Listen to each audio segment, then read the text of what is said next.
आज हम देखेंगे जीव जगत का वर्गीकरण।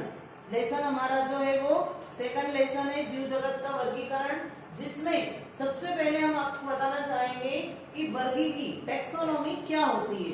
टेक्सोनोमी जीव विज्ञान की एक ऐसी शाखा जिसके अंतर्गत क्या करते हैं, हम वर्गीकरण का अध्ययन करते हैं। जीव जंतुओं के वर्गीकरण का अध्ययन करने वाली शाखा वर्गीकी कहलाती है। क्या कहलाती है? वर्गीकी, जिसमें हम सारे जीव जंतुओं के वर्गीकरण का अध्ययन करते हैं। तो इसका नाम जो है सबसे पहले दिया था डी कैंडोली ने। वर्गीकी शब्द किसने दिया था? डी कैंडोली ने। फिर उसके बाद में इन्होंने जो है वर्गीकरण किया जीव जंतुओं का, तो दो भागों में किया। एक दो प्रणालियां बताई उन्होंने, एक द्विजगत वर्गीकरण प्रणाली, एक पांच जगत वर्गीकरण प्रणाली।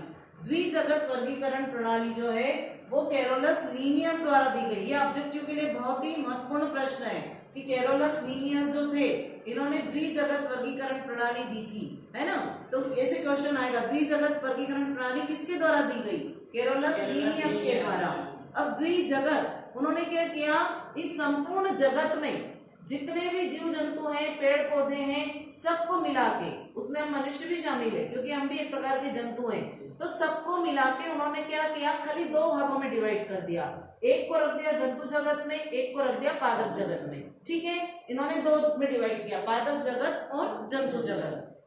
अब क्या हुआ कि जब वैज्ञानिकों ने देखा, कुछ समय तक तो ये चलता रहा कि सारे पौधे एक तरफ, सारे जंतु एक तरफ, पौधे जिधर है वो पादप जगत और बाकी जंतु जगत। लेकिन कुछ समय बाद क्या हुआ कि कुछ पौधे ऐसे थे जो कि जंतुओं के समान व्यवहार भी करते थे, और कुछ जंतु ऐसे जो पौधों के समान व्यवहार भी करते हैं। कुछ बहुत छोटा सा जंतु है, कोई बहुत बड़ा जंतु है, कोई पौधा बहुत छोटा सा है, कोई बहुत बड़ा है ना। तो अब इन्होंने क्या किया, जब वैज्ञानिकों ने देखा कि बहुत ज्यादा समस्या आ रही है, तो उन्होंने आगे और खोज करते गए, और उसके बाद में एक वैज्ञानिक आए R.H. विटकर, बहुत ही इंपॉर्टेंट नाम है R.H. विटकर, आगे कॉम्पिटिटिव एग्जाम तक काम आता है। R.H. विटकर ऐसे वैज्ञानिक थे जिन्होंने पूरे जीव जगत को, संपूर्ण जीव जगत को पांच जगत में डिवाइड किया। कितने जगत में? पांच। अब पांच जगत में कौन कौन से आप देखिए, तो पांच जगत में सबसे पहले मोनेरा जगत, प्रोटिस्टा जगत, फंजाई जगत, प्लांटी जगत और एनिमेलिया जगत। सब इधर देखेंगे। पहले मोनेरा, मोनेरा जगत है ना, सबसे पहला है। इसको कहते हैं प्रोकैरियोटिक का जगत। आपको प्रोकैरियोटिक और यूकैरियोटिक का अर्थ मैं बता देती हूँ, ध्यान से सुनना। प्रोकैरियोटिक 9th में ही पढ़ के आए होंगे आप, 10th में ही पढ़ा हो कुछ कुछ। प्रो से ध्यान रखना, प्रोकैरियोटिक का मतलब होता है, प्रो मतलब प्राथमिक, ऐसी कोशिका जो कि प्राथमिक कोशिका है, और जो कैसी है? अविकसित। कैसी है? अविकसित। हाँ, इस कोशिका के अंदर, कोशिका आप इमेजिन करो, पादप कोशिका का चित्र, जंतु कोशिका का चित्र, याद है ना? याद किया है 9th में 10th में हमने। तो पादप कोशिका और जंतु कोशिका के अंदर सारे कोशिकांग होते हैं। कौन कौन से कोशिकांग होते हैं? उसमें केंद्रक होता है, उसमें माइटोकॉन्ड्रिया होता है, उसमें गोल्जी बॉडी होती है, उसमें हरित प्लवक होता है ना, सारे ऑर्गेन्स पाए जाते हैं। लेकिन प्रोकैरियोटिक ऐसी कोशिका होती है जिसमें कुछ भी नहीं होता। केंद्रक भी कैसा होता है? नग्न केंद्रक होता है, अविकसित, सारी चीजें अविकसित होती है या फिर अनुपस्थित होती है, प्राथमिक कोशिका। लेकिन उससे जब धीरे धीरे बढ़ती जाएगी तो वो कोशिका कहलाती है यूकैरियोटिक। वो कौन सी कहलाती है? यूकैरियोटिक एक सुविकसित कोशिका होती है, जैसे जंतु कोशिका, पादप कोशिका, हमारे शरीर की कोशिकाएं सब यूकैरियोटिक है, क्योंकि उनके अंदर सारे कोशिकांग विकसित हैं। कैसे हैं? विकसित। जिनमें अविकसित होते हैं, जिनमें कोई भी विकसित कोशिकांग नहीं होते, वो सब प्रोकैरियोटिक के अंतर्गत आती है। तो जो पहला जगत है मोनेरा जगत, इसका नाम है, कभी कभी ऐसे नाम से भी पूछ लेते हैं, प्रोकैरियोटिक के जगत का नाम बताओ। मोनेरा जगत। मोनेरा जगत में क्या आता है? जीवाणु कोशिका, नीलहरित शैवाल, एल्गी, देखिए ना एल्गी, पानी के ऊपर पूरी हरी हरी रहती है, एल्गी, जीवाणु कोशिका, साइनोबैक्टीरिया, जिसे साइनोबैक्टीरिया एक ऐसा जीव है जिसे प्रथम प्रकाश संश्लेषित जीव कहा जाता है, साइनोबैक्टीरिया, माइकोप्लाज्मा, है ना।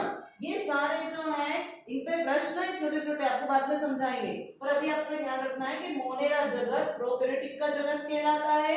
इसमें जीवाणु आते हैं, जीवाणु कोशिकाएं, नीलहरित शैवाल आते हैं, साइनोबैक्टीरिया, माइकोप्लाज्मा इसके उदाहरण है। और भी उदाहरण है, पर आप कितने नाम में याद रखें। दूसरा प्रोटिस्टा जगत। प्रोटिस्टा, आपने सुना होगा प्रोटिस्टा मतलब एक कोशिकी, जहां भी प्रोटिस्टा शब्द आए उसका मतलब एक कोशिकी। अब इस एक कोशिकी टर्म का अर्थ क्या होता है? आपने नाम सुना होगा एक कोशिकी और बहुकोशिकी। एक कोशिकी और एक होता है बहुकोशिकी। बताओ मनुष्य कौन सा प्राणी है? बहुकोशिकी। क्यों? क्योंकि हमारे शरीर के अंदर कोष्ठीकरण होता है। कोष्ठीकरण मतलब हर, जैसे घर में क्या होता है, हर कमरा अलग अलग होता है। एक होता है किचन जहाँ खाना बनता है, एक होता है स्टोर रूम जहाँ पे हम सारा सामान इकट्ठा करके रखते हैं, है ना। सबका काम अलग अलग है कि नहीं। एक ड्राइंग रूम जहाँ सब बैठते हैं इकट्ठे साथ में, होता है ना। ऐसे ही बहुकोशिकी प्राणी जो होते हैं उनमें अलग अलग कोष्ठीकरण होता है। पाचन तंत्र के लिए अलग, प्रजनन तंत्र के लिए अलग, उत्सर्जन तंत्र के लिए अलग, सबके लिए अलग अलग ऑर्गेनल्स पाए जाते हैं। लेकिन अमीबा, पैरामीशियम, यूग्लिना ये ऐसे जीव हैं जिनका शरीर एक कोशिकी होता है और उनमें एक ही कोशिका से सारे कार्य होते हैं।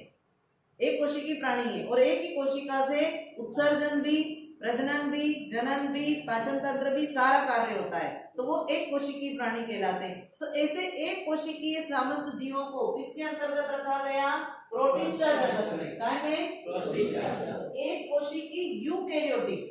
अब यूकेरियोटिक मतलब एक कोशिकी तो है वो, लेकिन वो यूकेरियोटिक है। यूकेरियोटिक मतलब उसमें सारे ऑर्गेनिज्म होंगे उसमें, है ना। मतलब उसमें यूकेरियोटिक जगत, यूकेरियोटिक का मतलब ये है कि वो विकसित कोशिका है। कैसी कोशिका है? विकसित। हाँ, अब इसको वर्गीकरण का कूड़ादान भी कहा जाता है। ये क्वेश्चन बहुत इंपॉर्टेंट है। प्रोटिस्टा जगत को वर्गीकरण का कूड़ादान क्यों कहते हैं? कूड़ादान क्या होता है? हम कहते हैं ना कभी कभी हमारा पेट कूड़ादान है। पेट क्या है? कूड़ादान। हम क्या करते हैं? ये भी खा लिया, वो भी खा लिया, वो भी खा लिया। शादी में जाते हैं तो क्या करते हैं? सारी चीजें खा लेते हैं। ये भी ध्यान नहीं रखते कि इसके साथ ये खाना चाहिए या नहीं खाना चाहिए, ठंडा गर्म खाना कि नहीं, खट्टा और सब मीठा, दूध, दही साथ में खाना या नहीं, सब एक साथ जो मिल गया सब खा लिया। और फिर कोई चीज ऐसी दिखती है हमारी पसंदीदा पेट भरने के बाद तो उसको और खा लेते हैं, तो कूड़ादान ही हुआ। ऐसे ही ये भी कूड़ादान है वर्गीकरण का, क्योंकि इसमें शैवाल, कवक, प्रोटोजोआ सबको एक साथ रख दिया गया। शैवाल को भी रख दिया जो पूरी तरह से क्या होता है? पादप जगत में आता है। कवक को भी रख दिया। जो कवक क्या होता है? कवक मतलब आपने फफूंद देखी है, कुकुरमुत्ता देखा है ना। तो ये सब कवक जगत के अंतर्गत आते हैं। फफूंद, फंगस, वो कवक क्या होती है? लाइक जो कवक जो होती है वो अपना भोजन स्वयं नहीं बना सकती, है ना, दूसरों के ऊपर डिपेंड रहती। हाँ, तो ये कवक जो है इसको भी इसमें रख दिया प्रोटिस्टा जगत में। और यूग्लिना, प्रोटोजोआ, प्रोटोजोआ को भी प्रोटिस्टा में रख दिया। अब प्रोटोजोआ मतलब यूग्लिना। अब यूग्लिना एक ऐसा जीव है, देखो यूग्लिना, इसके बारे में ऑब्जेक्टिव में बहुत प्रश्न आता है। ये यूग्लिना है, इसमें यहाँ पे क्या होता है? प्रजनन के लिए यहाँ पे कशाप पाए जाते हैं, फ्लेजिला। यूग्लिना इसमें केंद्रक पाया जाता है। ये यूग्लिना पौधा और जंतु दोनों के समान व्यवहार करता है। जब सूर्य के प्रकाश में ये रहता है तो ये कैसा बन जाता है? प्रकाश संश्लेषी, मतलब अपना भोजन स्वयं बनाने लगता है। तो ये क्या बन गया? पौधा। पौधे के समान व्यवहार, स्वपोषी हो गया, क्योंकि अपना भोजन बना रहा है। क्यों? क्योंकि इसके अंदर यहाँ पे क्लोरोफिल होता है। हमारे इसमें होता है कि क्लोरोफिल शरीर में, हमारे शरीर में क्लोरोफिल होता है क्या? नहीं। पौधों में होता है? यस। पौधे अपना भोजन बना सकते हैं, इसलिए वो स्वपोषी होते हैं। हम अपना भोजन नहीं बना सकते, इसलिए हम क्या होते हैं? परपोषी। लेकिन यूग्लिना, ध्यान रखना आगे तक के लिए, कॉम्पिटिटिव के लिए, कि यूग्लिना एक ऐसा जंतु है जो दोनों के समान व्यवहार करता है। दोपहर के समय जब सूर्य के प्रकाश की उपस्थिति में वो रहता है तो वो स्वपोषी बन जाता है, क्योंकि उसके अंदर जो क्लोरोफिल है वो भोजन बनाने लग जाएगा, तो ये स्वपोषी। लेकिन रात में जब सूर्य का प्रकाश नहीं होता है तो ये परपोषी बन जाता है ना। तो ये इसमें यूग्लिना भी इसके अंतर्गत ही आता है। तो फिर उसके बाद में ये हो गया प्रोटिस्टा जगत, इसीलिए इसको कूड़ेदान कहा गया है। फिर उसके बाद में मोनेरा हो गया, प्रोटिस्टा हो गया। फंजाई, फंजाई मतलब फंगस, फफूंद, कवक। रोटी के ऊपर कवक देखिए, फफूंद जमी हुई, ब्रेड के ऊपर फफूंद जमी हुई, देखिए ना, वो यही है। ये बहुकोशिकीय अपघटकों का जगत है। क्या होता है? जब जीव जंतु मर जाते हैं, कोई भी जीव जंतु मर जाता है, या मनुष्य कोई मरा हुआ कहीं पड़ा हुआ है, या कोई कीड़ा मरा हुआ, तो आपने देखा होगा सब आके और उस पे क्या होते हैं?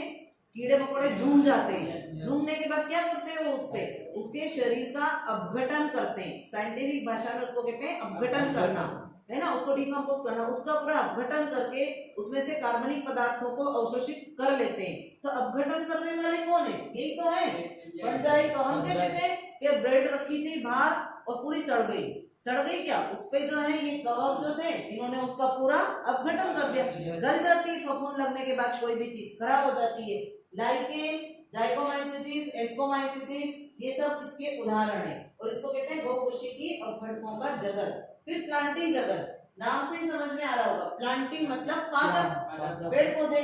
ये तो बहुकोशिकीय उत्पादों का जगत है। अब उत्पादक, उपभोक्ता और अपघटक, तीन शब्द हमेशा याद रखना, बायो पढ़ रहे हैं तो। उत्पादक मतलब जो अपना भोजन उत्पन्न कर सकते हैं, हरे पौधे। उपभोक्ता जो क्या करते हैं? उत्पादकों का उपयोग करते हैं, है ना, वो उपभोक्ता। और अपघटक जो क्या करते हैं? जीव जंतुओं का अपघटन करते हैं, उनके शरीर को सूक्ष्म भागों में क्या करते हैं? पदार्थों में अपघटित करके और अपने भोजन की पूर्ति करते हैं। तो फंजाई जगत हो गया, प्लांटिंग जगत, बहुकोशिकीय उत्पादों का जगत। इसमें सारे लाल, भूरे, हरे शैवाल आएंगे। लाल, भूरे, हरे शैवाल मतलब ये अलग अलग पिगमेंट के कारण, क्लोरोफिल अलग अलग होता है उनमें, उसके रोडोफाइसी होता है, क्लोरोफाइसी होता है ना, फियोफाइसी होता है। तो ये रोडोफाइसी मतलब लाल शैवाल, है ना, फिर क्लोरोफाइसी मतलब हरे शैवाल, फिर फियोफाइसी मतलब भूरे शैवाल, ऐसे अलग अलग शैवाल होते हैं। और फिर ब्रायोफाइटा मतलब उभयचर, जो कि जल और थल दोनों पे रहता है, आगे बताएंगे डिटेल। टेरिडोफाइटा, ये फर्न वगैरह के पौधे आते हैं इसमें। आवृत बीजी, जिनके ऊपर आवरण होता है, जैसे जिनके फल होते हैं ना, फल के अंदर बीज होता है, तो बीज के ऊपर यदि आवरण होता है, जैसे मटर, चना, सब आवृत बीजी। अनावृत बीजी, जिनके ऊपर आवरण नहीं होता है, नग्न बीजी, जैसे विद्या का पौधा, आपको बताएंगे आगे सब डिटेल में। तो ये जो है ये सब प्लांटिंग जगत के अंतर्गत आते हैं। मतलब कहने का अर्थ ये कि प्लांटिंग मतलब समस्त पौधे इसके अंतर्गत आएंगे। जंतु जगत, एनिमेलिया, बहुकोशिकीय उपभोक्ताओं का जगत। क्यों कहा इसको उपभोक्ता? क्योंकि ये क्लोरोफिल है ही नहीं, तो ये अपना भोजन नहीं बना सकते, तो ये क्या करेंगे? उपयोग करेंगे किसी दूसरे से, तो ये उपभोक्ता कहलाएंगे। तो इसमें सारे जंतु आएंगे। एग्जाम्पल के तौर पे स्पंज आएगा, फिर आर्थ्रोपोडा के केकड़ा, काकरोच, झींगा मछली, एनेलिडा के केंचुआ, जोंक, मोलस्का के सीपिया, यूनियो, पाइला, ये सब इसमें आएंगे। तो समस्त जंतु जो है वो इसमें आएंगे। आपको इसमें मेन चीजें ध्यान रखना है। वर्गीकरण, वर्गीकी शब्द डिकेंडोली ने दिया था। संपूर्ण जगत को दो जगत में वर्गीकरण किया गया। दो प्रणालियां दी गई, द्विजगत वर्गीकरण और पांच जगत। द्विजगत वर्गीकरण कैरोलस लीनियस ने दी, पांच जगत आरएच व्हिटकर ने दी। द्विजगत में दो भागों में डिवाइड किया गया, संपूर्ण जीव जगत को पादप और जंतु में, और पांच जगत में पांच भागों में डिवाइड किया गया, Monera, protista, fungi, planting, animalia. अब आपको इनको सबको एक एक डिटेल पढ़ना है। मोनेरा को पूरा पढ़ेंगे आप, प्रोटिस्टा को पूरा, फंजाई को, प्लांटिंग को, एनिमेलिया को। अब इनको सबको आगे डिटेल में पढ़ेंगे। ओके।